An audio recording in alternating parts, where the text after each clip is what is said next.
Well, good morning, everyone. It's a beautiful day here in our neighborhood, so I thought I'd take advantage of the sunshine and the fresh air to join you today right here in the yard. I looked at my records this morning, and it's been about 12 weeks that we've done this. The first one was a video that I put up on Facebook was back in March, around the 16th. So hope you've been doing well and holding up well through all this, and keep up your good work. I want to share something from the archives today. It's been fun to dig down through those and take a closer look at some of the things that I have there.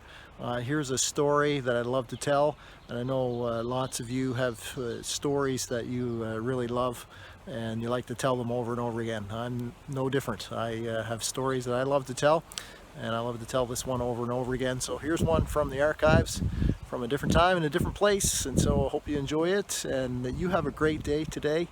God bless you. The Great Fire of Chicago broke out in 1871. Many people lost their lives. There was great property damage. A man who lived in Chicago at the time named Horatio Spafford lost plenty. He had been well invested in city real estate. Much of his real estate went up in smoke. Right at the same time, he tragically lost his 4-year-old son to a bout of scarlet fever. But Spafford, like many men, tried to drown his grief with work. He worked tirelessly to help the 100,000 people that were out of homes. He worked endlessly to try to rebuild that real estate that was lost. 2 years later, in 1873, Spafford decided that he would go with his wife and with his 4 daughters on a trip to England.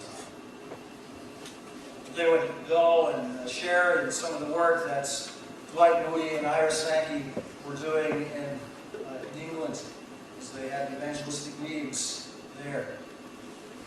They got to know Dwight Moody and be involved in his work in Chicago. He thought it would be great to go and join him and spend some time on vacation. The Spaffords made it to New York City. Horatio was called to stay behind to deal with some urgent business. He decided that he would send his family along on the boat that they were to board and to go across the Atlantic to England. He promised them that he'd be right behind them and would follow them in short time as soon as his business was taken care of.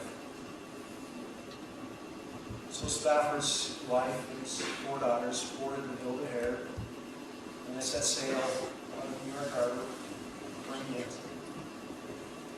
Tragedy struck in the midst of the North Atlantic.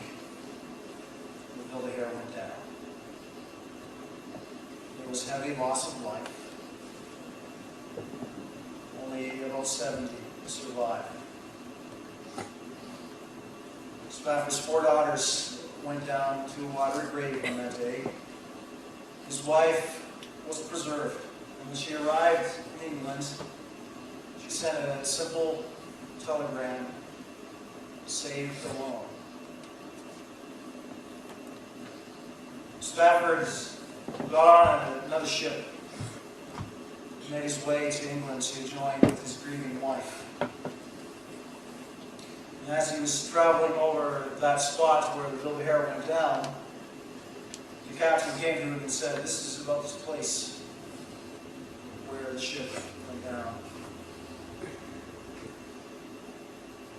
He went back to his cabin and struggled hard that night to sleep. But during those sleepless hours, he spoke to himself, as we're prone to do.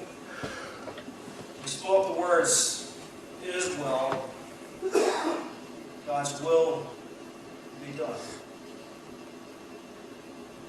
And later on, the result of that time spent reflecting on the watery grave of his daughters, reflecting upon the goodness of God, even in the midst of tragedy, they wrote the words that the choir sang, words that are fitting.